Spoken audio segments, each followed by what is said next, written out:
If DTMS is above your soldier pay review, then you're probably screwed up, right? So let's take care of those things that are going to help soldiers first, and then worry about those that are focused on the unit.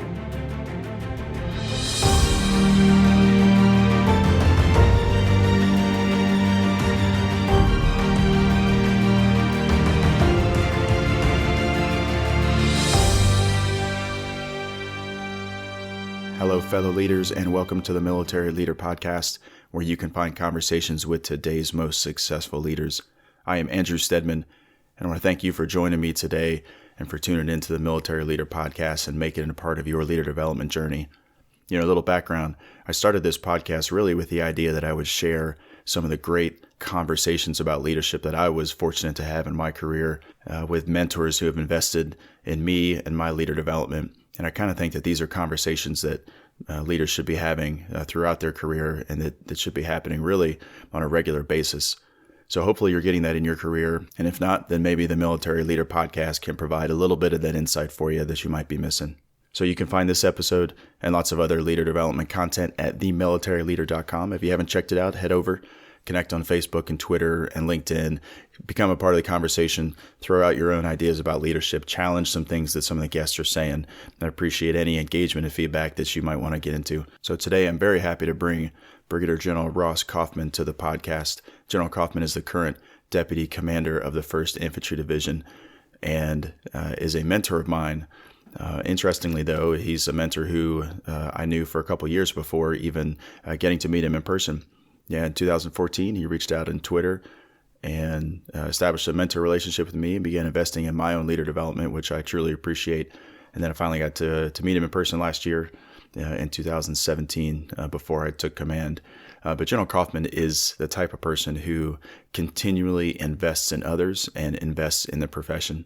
Most recently, General Coffman was commander of the ops group at NTC. Now, his sole job was to watch brigades come through and train and coach and mentor brigade commanders to become as capable leaders as they can be and to make their formations as lethal as they can be. So he has got significant tactical experience, not just at the NTC, but in combat as well. He's a fantastic, heartfelt leader, and I think you will really enjoy this conversation. A big thanks to General Coffman for calling from Europe to spend the time and share these insights with you. And we really just hit the tip of the iceberg of the type of topics and conversations that he and I have had over the course of the last couple of years. So I'm really honored to give you a glimpse of that. And I'm sure at some point in the future, there'll be a part 2 where we can sit down and even go a little bit deeper into some of these. So I won't delay it any longer. Here's my conversation with General Ross Coffman. Today, I'm excited to chat with Brigadier General Ross Coffman, Deputy Commanding General in the 1st Infantry Division. Sir, how are you? I'm doing great, Drew. Thanks for having me on. Big fan of what you do on your podcast, as well as the website is just amazing. So honored to be a part of it. Sir, thanks. Thanks. We appreciate you taking the time there. And you are currently in Europe with the Big Red 1. Why don't you, if you would, sir, just take a moment to share with us some of the great things Big Red 1 is doing right now. The Big Red 1, America's oldest division. Obviously, just like every division, we have great soldiers, great leaders. Currently, 2nd Brigade is based here in Europe as part of the RAF forces, regionally aligned. They're regionally aligned to Europe, and they are building readiness, deterring aggression from Russia, and assuring our allies on a daily basis. Really a great mission. They're getting to see another part of the world, and they're also sustaining the readiness that they built at Fort Riley and at the National Training Center. Our 1st Brigade is continuing to build readiness after their return from Korea, where they had a very successful rotation, and they are focused on getting back to a level that will allow options for our senior leaders. And our Aviation Brigade is doing much of the same, as is our Sustainment Brigade in Devarty. And now all 3 of those just completed a warfighter with the division headquarters and really gained some great lessons learned and some skills that we will carry on whenever our nation calls. Yes, sir. Yes, sir. That's great. You guys got folks all over the world. It's really cool to see. Sir, I want to dive into asking you about your most recent assignment there as the commander of the operations group at the National Training Center. Now, this is, from what I've heard from folks who have who I've talked to, that is just a dream job, for any tactician. And so I want to ask you kind of what you learned in that job, and then what did you observe about Army leaders that you might not have understood until you had that perspective? Yeah, so first, you are correct. I mean, being the commander of operations group at any of our training centers is just a very high honor. It's a great job because you really get to learn the Army and help leaders grow at multi-echelon. It's just one of the best jobs you can do outside of command of a brigade combat team, battalion, company. It is really unique as well because you're surrounded by professionals who are like-minded and love training soldiers. And so that place just really attracts quality leaders, and I was lucky enough to be amongst them. I think the biggest thing I learned about Army leaders when I was the commander of operations group is that we have, through the war on terrorism, created the most adaptive group of young leaders that I have seen in over 25 years. So they, in many cases, are not very deep on our warrior task and drill when it comes to decisive action, but they're rapidly advancing. They are gathering lessons learned from their peers, from their last rotation, and applying them. And your Army, our Army, is just absolutely gaining ground and climbing a near vertical learning curve at a very, very good rate. Now, what I'd say also about our Army leaders is that we continue to be one of the very few institutions that is self-critical.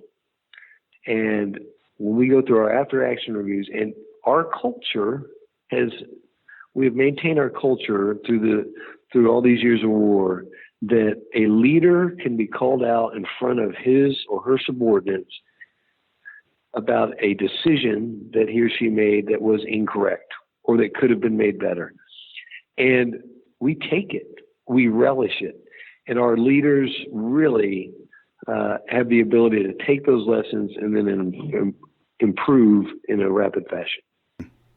Does the NTC have a particularly unique way of putting people in the situation to learn the hardest lessons?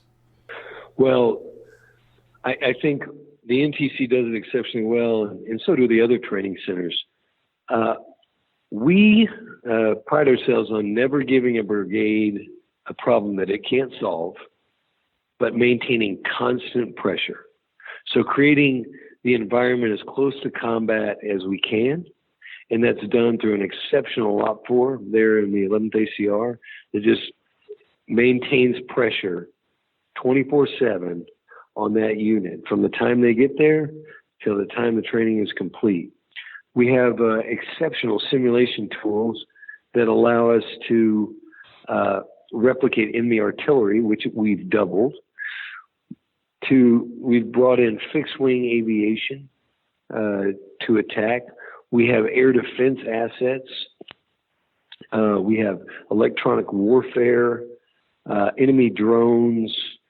This training center, as well as the others, have really stepped up their game. And this is really at the direction of both General Abrams and General Milley, who have been just the champions of the training centers and pushed it, just continued to push it to the next level. That brings someone to the point where their strengths and their weaknesses become apparent, not only to themselves, but to the observer controllers, and they're able to get after those. Sir, if you could recommend one thing to focus on for leaders out there who are heading to NTC, as I am in just a month here, what's like, if you could narrow it down, what's the single thing you should focus on above others? Well, that is a great question. I think that if we're going to look at things to focus on prior to going to NTC or prior to going to combat, understanding enemy and terrain, I think tops the list. You know, if you understand how your enemy is going to fight and what the terrain consists of that's going to allow him an advantage or you an advantage, if you focused on that, then you could apply your resources to defeat the enemy. There's several other things I'd focus on, including, you know, what are the enemy commander's options? When do you have to make a decision so you don't make it too early or too late? When you have the capability to seize opportunities and how you want to do that. You never hear about that in the combined arms rehearsal. This is where if this opportunity presents itself, this is what we're going to do. Thinking those things through, I would ask that every leader at Echelon focuses really on, I think those are 4 things. Yeah, that last part there about taking advantage of opportunities, that points to a little bit about risk, because we think about risk in terms of things that can hinder us or things we have to overcome. But, you know, rarely do we look at, hey, what risk do I need to take to seize upon this opportunity that might be out there? It's kind of flipping it on its head from what we typically think. Absolutely. And I think that we do a great job of training our leaders on evaluating accidental risk. But tactical risk is tough. And so if you do understand the enemy and the terrain, I mean Sun Tzu has been telling this for years. If you understand that and then apply what your strengths are, then you can take acceptable risks. But here's something that's is often overlooked. Look, we want you to have initiative, disciplined initiative, and we want you to take risk at your level. But as a leader, you need to understand that when the check you're writing is going to commit assets that you don't own, if it doesn't go well, that's the red line. That's when you need to ask permission. So that's good advice. I want to ask you then maybe a little bit about what led to this point in your career as a leader. What leaders had the most influence on you? Was there a particular mentor that shaped you as a person, you know, and as a leader? And then what did you learn from them? Well, first, my father was a 30-year soldier, both enlisted and an officer, starting in the Korean War, Vietnam War. And I watched him my entire life, listening intently of his conversations of leadership and war fighting. That really, if I could boil that down, it would come down to love of soldiers and love of service. That's what he taught me the most. There's a favorite story of mine that Elvis Presley was in his platoon when my dad was a lieutenant. And so in our house, we had, a book full of pictures of Elvis, just candid pictures, pictures of my father, platoon pictures, etc. And at one point, someone asked to see it, and they brought it out, and they were looking at it. And they said, why don't you sell these? They must be worth a lot of money. And my father said, what kind of leader would I be if I ever made a single dime off of one of my soldiers? And I just thought that really was the essence of who he was. And love of service, love of soldiers above everything else. That's what being a leader in today's Army is.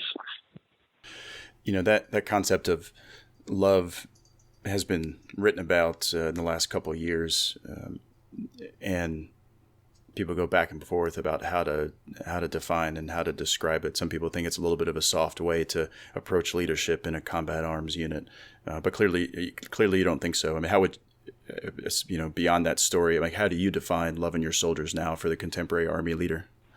I believe that you're a family. I mean, by and large, you're spending a disproportionate amount of time with your soldiers than you are with your family. And we have to get beyond. We're entitled as leaders, and these are our subordinates that are faceless, nameless. And what we have to do is we got to learn who they are. We got to totally understand what their strengths and weaknesses are, how we can develop them to be better. And anyone that says on day one, "Boy, I love you guys," well, that's not true, because you don't know them. But get to know and care about your soldiers more than you care about yourself. And it's semantics at that point. But I think that loving your soldiers and making sure that they're trained and ready for combat is absolutely paramount. Loving your soldiers does not mean they get to go home every day at 11 o'clock in the morning. Loving your soldiers means that you are training them to fight and win our nation's wars. You're training them to be the best infantrymen, armor crewmen, cavalry scout, artillerymen that they can be. And if you don't do that, I would say that you don't love your soldiers, that you have some flawed mentality that you as a leader can walk away from or abrogate your responsibility to that soldier and his or her family. Mm-hmm. Yes, sir. So much like a coach that demands a lot from its athletes so they can perform at game time, that we need to be tough. Absolutely. Has this approach been something that you said you got it, kind of got a lot from your father, but is that something that's morphed over the different echelon that you've been or had the opportunity to lead at? I mean, how does your leadership change over the course of your Army career? So I would say that, as a lieutenant, you're coming in the Army, and you have to trust that your subordinates will help you and teach you. When you become a company commander or a company level leader, you are trusting your subordinates and you're verifying that they got the work done. And then as a battalion commander, it's the same way. And as a brigade commander, I changed because I was dealing with lieutenant colonels who had 20 years in the Army and were very experienced, but I still had to verify. So the basics of leadership, or my leadership technique, have not changed. It's the manner in which you apply them with the competency and capabilities of the subordinate with which you apply. That I don't know if you've ever read anything on the situational leadership theory, but really the situational leadership theory says that there's two elements of leadership, and one is task and the other is relationship. And so a brand new private would get probably 98% task during basic training and 2% relationship, and that our most elite forces would probably get about 10% task and 90% relationship. So that it's inversely proportionate because of the skills and competence of the people that you lead. And I think that if you look at our leadership manual, then you'll see something very similar. I think the situational leadership model applies there as well. Oh, yes, sir. And that kind of points to what you said a minute ago about when you first come into a leadership opportunity and you haven't built that trust yet, you probably hold the reins back a little bit more. And it's a little bit more task versus relationship. Even if it's a capable formation with capable leaders, you still have to build that trust between you and your subordinates. As a leader, you must understand those who you are leading before you can apply any change in leadership style. I think that you need to go in and assess, go in with trust, and then if Alpha Company Commander is absolutely listening and is moving out in the right direction, and Bravo Company is just not getting it, well, you may need to deliver your message in a different way. You may need to approach it differently so Bravo Company can get it. Like, we have to have an adaptive leadership style at all levels. But when you go from direct to organizational leadership, then there's some inherent changes that need to be made in the leader. But I'd say that, if you deal with authority and accountability as a leader, and articulate what authorities your subordinates have, and then you hold them accountable at any echelon, you're going to be just fine. Yes, sir. Well, speaking of those young leaders, what do you look for? What qualities do you look for in young leaders with high potential? Well, I think, young leaders,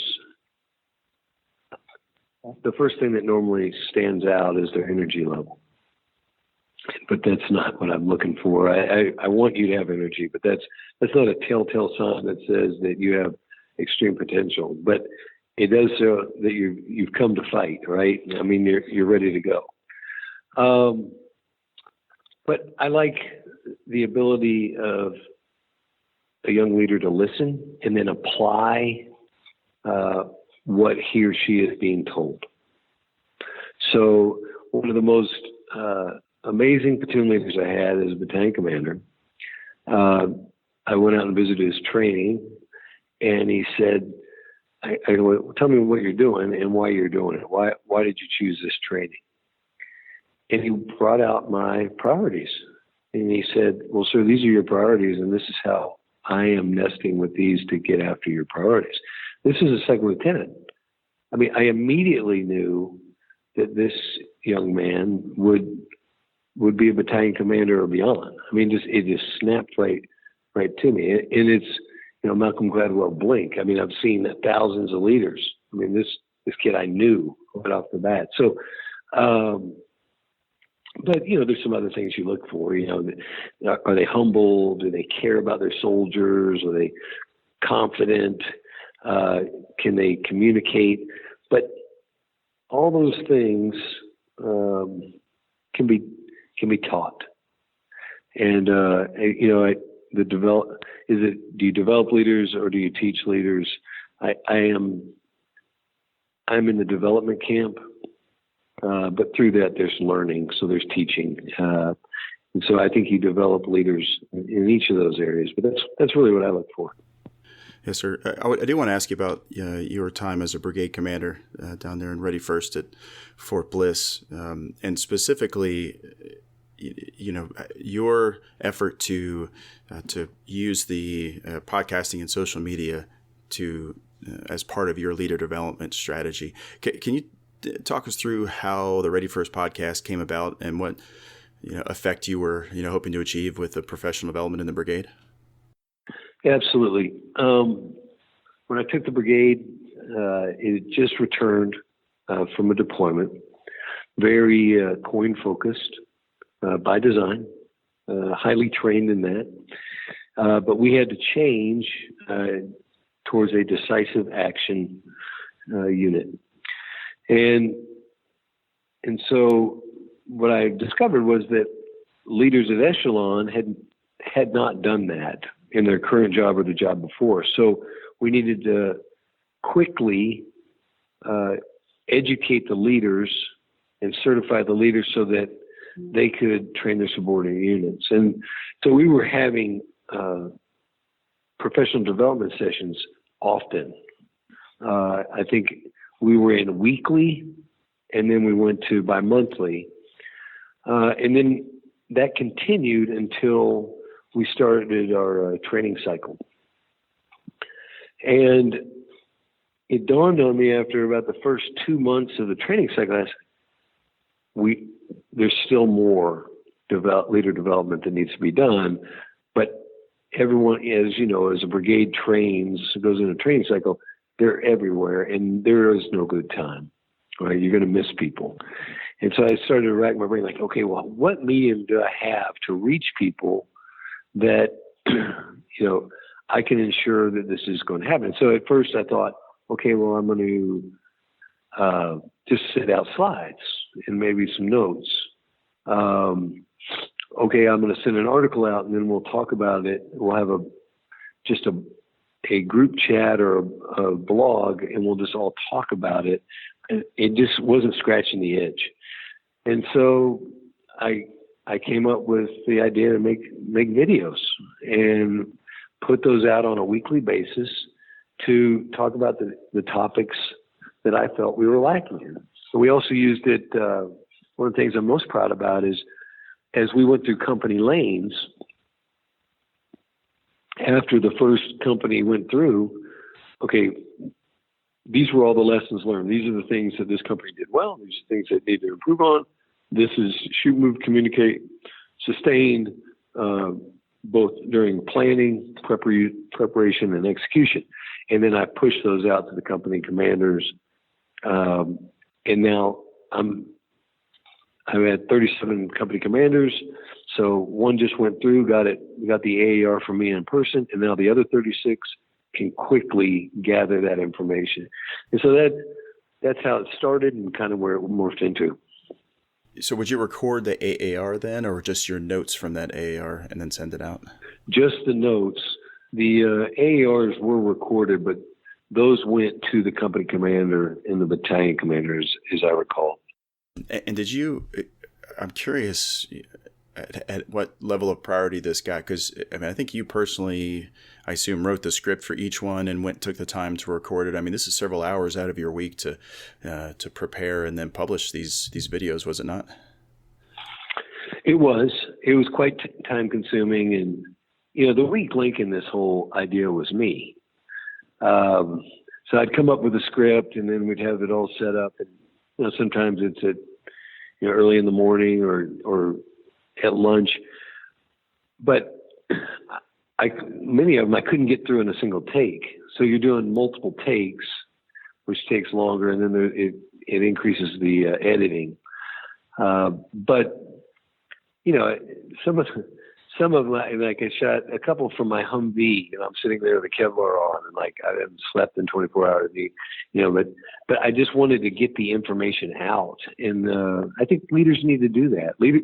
Leaders need to identify, hey, what information is needed, and how do you flatten the organization as fast as possible and get that to the point of change. Mm-hmm. Yes, sir. Yeah, a couple of tools recently. Of course, I think you know of Slack as a collaborative chat tool for professional development discussions. We use it here in our brigade. I know many others are. And then one I came across recently is Marco Polo. I'm not sure if you're using this, but it's a video messaging system where you basically hit record and it sends it out. As soon as you stop, it sends it out to a group of to whatever group is connected with you. So you can take a lesson immediately from, say, let's say a company lane, and then record it and send it out, and it's immediate, 3 to 5 minute clip of lessons. And I think there's some potential there. I know a couple of my buddies are trying it out in their units. No, it sounds great. I think that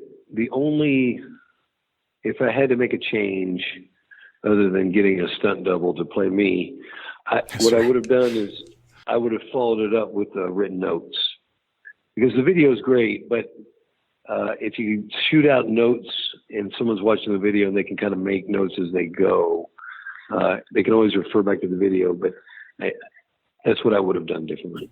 Yes, sir. This makes me think of something that I'm experiencing here, in my command experience. And that's maybe something we don't talk about specifically, but it's that requirement or opportunity really for a leader, company commander, battalion, brigade commander, to transmit his experience and knowledge in some form. And sometimes that takes an LPD program. Sometimes it's teachable moments. Sometimes it's written form and white papers. Leaders take different methods there. But as you think about command and leadership opportunity, that is really a big part of it, isn't it, sir? That this idea that you are gonna shape what they know, what your team learns, and how they learn. I mean, it's a big component of it. Well, it absolutely is a big component. And, the danger is that, as a brigade commander, you're the best platoon leader in the world, and you could sit down and do every platoon AAR, but that's not your job, right? That's the battalion commander's job. And the difference of 4 years between you, he's probably or she's probably going to hit 98% of the things that you would have anyway. And so one thing that we did that I would recommend for everyone is have a very candid what don't you know session. And so as you're trying to transmit, lessons across the force, it would be very helpful if you knew, hey, listen, Charlie Company Commander's never done a combined arms breach before. Has no idea how to do it. He could talk you through the PowerPoint slides, but in time and space has no idea. And then let that be the list that informs your professional development.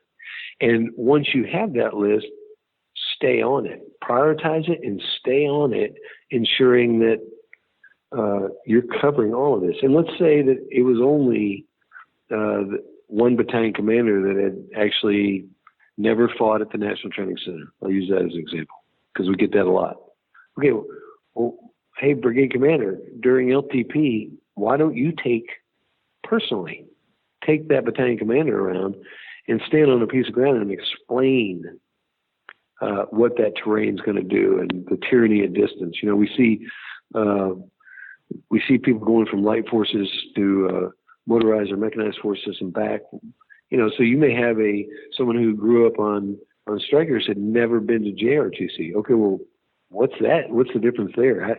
And I think that we don't do enough of that. And if you do have a session where people are kind of bearing their soul, you got to take that seriously, because one thing that is not very good in our culture is the self-defacing, oh, I don't know how to do that attitude.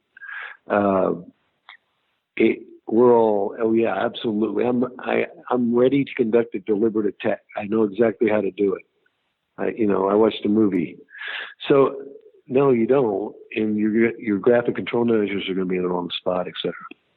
Yes, sir. We also overstate the number of repetitions, or I guess underestimate the number of repetitions that it takes to become experts at that, because you've done it, attack 2, 3, 4 times, in the course of a career. It doesn't necessarily mean that you've still got the skills or even at that echelon. Right. Or my favorite is, oh no, I know how to do that. I was in a brigade talk as a captain. Okay, well, now you're the brigade commander. I mean, so the last time that you were in there, you were the battle captain. I mean, there's a big difference between being the brigade commander or the brigade XO. So just being aware, self-aware of what your weaknesses are, and then staying after them. Mm-hmm. Yes, sir.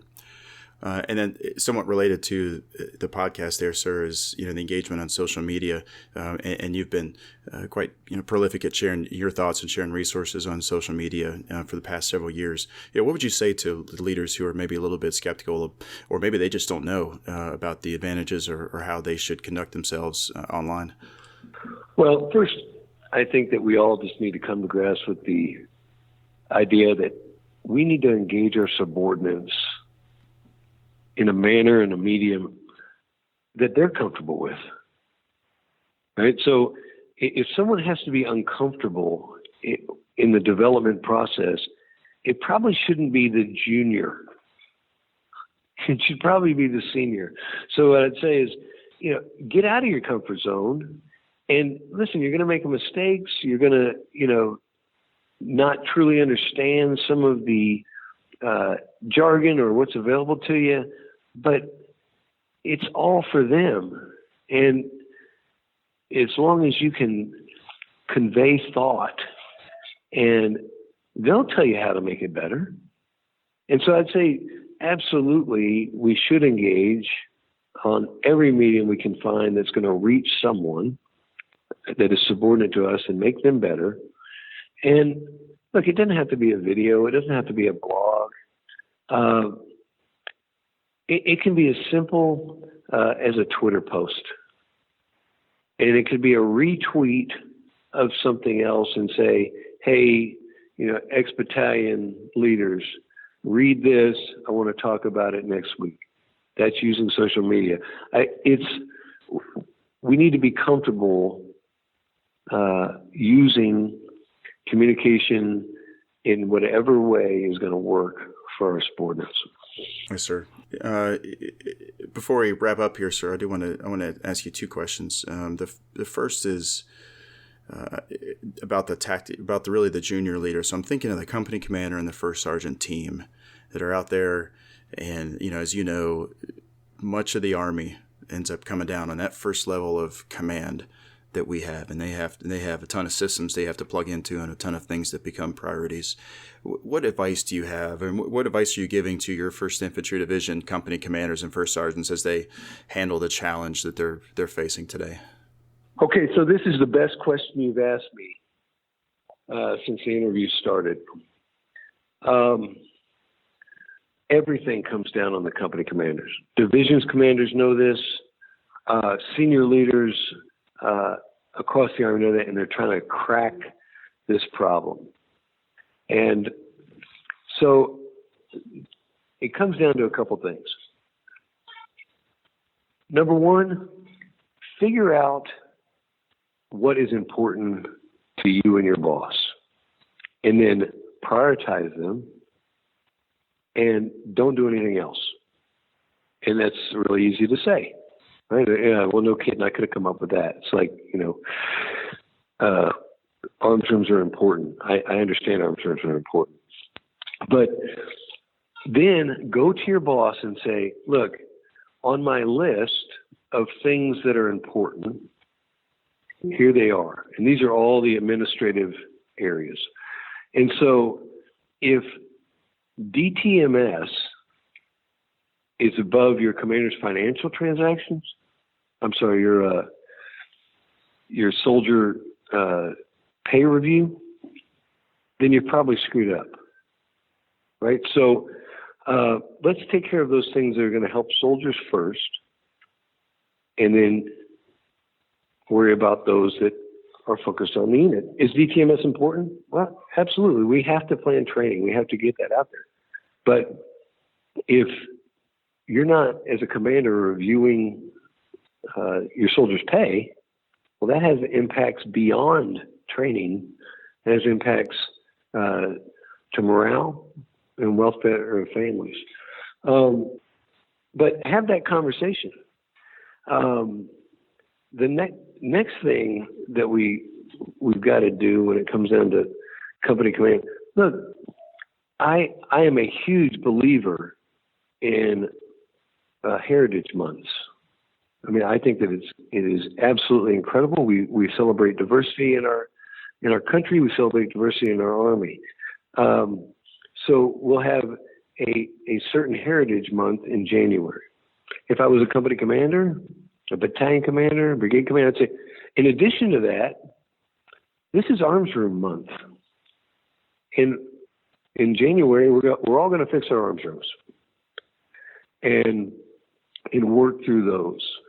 And then I would be ruthless as a battalion commander, company commander, that there is absolutely no taskings in email outside of the Battalion 3. So what this is the phenomenon. Battalion and brigade commanders think, hey, listen, I've solved this. Anything within, pick a month, 2 months, I have to approve myself. And not, if they're doing their job, then nothing's getting passed to the company within 2 months. But if the command sergeant major of a battalion says to the first sergeants, hey, I need all this, I need every NCOER for the next 3 months done tomorrow. Well, what do you think all the NCOs are doing across the entire formation? And so we have to be ruthless on what manner everyone in the entire organization is communicating. And there's an inherent responsibility for the subordinate, the company commander and the first sergeant, to have their stuff together, right? They have to have all their weapons serviced. They have to have their nods purged. They have to turn in their excess equipment. I mean, that's the ticket to the show. That's not a priority. That's your job. You have to have soldier and equipment readiness. But put that at the appropriate level. And this is something that I see company commanders struggle with every day. When I was a brigade commander, my sergeant major and I were talking about dental stats. And I was really trying to solve this problem. And it hit me like a ton of bricks. Like, why am I worried about dental stats? There's a team leader out there. Let's put the authority and accountability at the right level and have the team leader responsible for personnel readiness. And then it kind of takes care of itself. We used to call them 30, 60, 90 boards, where a platoon sergeant would have, hey, listen, in 90 days, Jones needs to go to the dentist. And we've kind of gotten away from that. And so those things will help. But I think the other thing that can help is a company commander clearly articulates to his XO and first sergeant. It says, first sergeant, you have everything personnel. Okay? Everything that's dealing with personnel, you're responsible for it, and I want you to work on that. XO, you're everything that's maintenance and systems in this company. And myself, as the company commander, I'm going to go spend the time with the platoons. And the last thing I have to say on this, Drew, is it seems counterintuitive to the mission command structure, but I recommend that everyone across the Army start being draconian on what happens on what days of the week. So I believe is that battalions own Monday, brigade owns Friday, and Tuesday, Wednesday, and Thursday, the company's own. And so a battalion, if you want to do something, do it on Monday. You want to have a USR? Okay, you're going to do it Monday. And load up and feel unashamed that you're going to take up that company commander's day all day Monday, if you have to. Because you give him the next 3 days and he knows he gets it. Yeah. Right. But we don't want to do that. Or lazy staff officers will schedule a meeting right on top of the company training meeting. And it just crushes them. But if everyone in a battalion, brigade and division is conducting their training meeting, company training meeting at 1300 on Wednesday, okay, then nothing, that becomes sacred. But we're going to need to get a little more strict and draconian before we can let off of it, or we'll never get it right on track. Yes, sir. That's great advice, and that is a big deal too. I am learning that now, even, as 8 months into command, I'm still trying to figure that one out. That's good. Thank you, sir. Sir, before we go, and I thank you so much for taking the time today, I want to ask you about family and how you've balanced the needs of the Army with your family over the years, because it's something that we all struggle with, and I'm just curious of how you've tackled that over your career. Yeah, so it's really hard. And a good friend of mine gave up brigade command and was speaking about balance and said, if I had complete balance in my life, I probably wouldn't be a brigade commander. I don't know if that's true, but I thought it was an interesting perspective. What I've tried to do is quality over quantity. When I'm home, I'm home. I try not to walk in the door on the phone. I get engaged in what I have 3 daughters. I get engaged with what my daughters are into. I've reluctantly realized that they're not that excited about University of Kentucky basketball, but they were really into High School Musical the other day, and I've watched that and done all that with them. So now they're older, but what are they into? And I think if you can get that quality, it makes up for the quantity. But there's also a component of self-sacrifice here. When you have young kids, and if your wife is fortunate enough to stay at home with the kids, it's a long day for her, or I should say your spouse, for her or him. It's a long day with young kids. So one technique is your workload's not going to go down. So wake up early. And I would wake up at 3:45 in the morning, go to work, get a couple hours in when my mind's fresh before PT, do PT.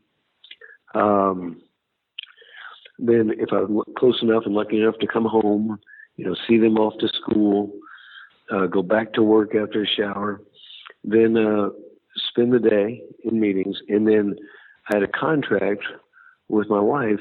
I would be home for bath time.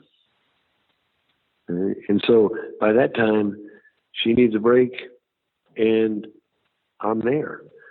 And that's bath time, that's reading, and, dirty little secret, that's a fun time of the night. I mean, so like you almost feel guilty because she's been dealing with, spilled messes all over the house, and you're getting to have a fun time of, reading to your kids and stuff. And then following that, you got to spend some quality time with your spouse and actually communicate. And so that's what I try to do. I am not always successful. But that is the model that I try to use. So that's great. That is really good advice for us. I appreciate it. And again, sir, just thank you so much for taking the time there to invest in the audience here that's listening and sharing the insights that you had over the course of your career. I guess it's getting you've got a full day there in Europe, understand. So best of luck to you and what the Big Red One is doing there. We look forward to seeing it. Well, I'll tell you what, Drew. I appreciate you having me on. Big fan of the military leader and across all aspects, and a big fan of yours. So continue to help us see ourselves. I think you do that very well. And whatever you need, whenever, you just say the word. And I'm in your corner. So I appreciate you. All right. Appreciate it. Thanks a lot, sir. We'll talk to you soon. I hope you enjoyed that chat with General Ross Coffman. And if you were like me, then there were several times during that conversation that you sat back and said, man, I need to do that a little bit better. Probably resonated with you, as it does every time I speak with him. So thank you, General Coffman, for taking the time and investing in the military leader audience. We truly appreciate it, sir. All right. For the next guest on the Military Leader Podcast, I've got a buddy and a peer of mine. He is a current squadron commander in 132 Cav over in the 101st Airborne Division. His Lieutenant Colonel Adisa King. And Adisa, how can I say this, is pure energy. And that is why I was really excited to get him on the phone and chat about his approach to command and how it's going, and then his leadership perspective.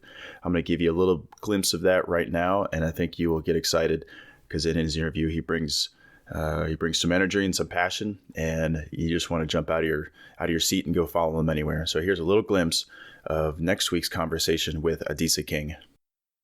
When you become a platoon leader, you first need to listen. Shut up and listen. Now you have to earn their trust, where it's okay to ask questions. Because when you ask them questions, you're saying to them, I don't know everything, but I want to understand how you fight and what you do. And I promise you, I'm going to give you my all. And it's the same perspective when we have young guys come in. Instead of them trying to say, hey, look what I did back when I was in high school. Because I told them real quick, I don't give a dang. I don't care what you did in high school. It doesn't matter. This is D1 football. Shut up and listen. So in that same way, I reversed my concept of when I came in as a PL. And for me, it was different. Because I did not know that I was even going to graduate until 2 hours before graduation. So my perspective was like, I don't care where y'all send me. I don't care what it is. I just know this.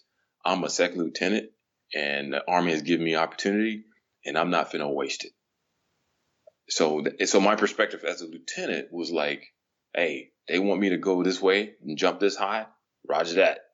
Where you want me to go? All right. Look forward to that interview with Lieutenant Colonel Adisa King next time on the Military Leader Podcast. Thank you for tuning in and listening and checking it out. I hope this podcast is relevant for you, and I hope it's making a difference. If it is, please share it with your network, your team, your family, your friends, anybody who you think might be interested in developing themselves as a leader and then growing their own teams. I truly appreciate the reviews and the ratings folks have left on iTunes. And if you haven't seen it yet, I also put the Military Leader podcast on Stitcher and TuneIn and Google Play, and Spotify will be coming real soon for all you non-Apple folks out there. Or if you want, you can just head over to themilitaryleader.com/podcast to check out all the episodes so far and play it directly from the website. And while you're there, be sure to connect on social media and subscribe by email so that you get notified when there is a new podcast episode or a blog post. Thank you again for listening today and being part of the Military Leader community. Until next time, lead well.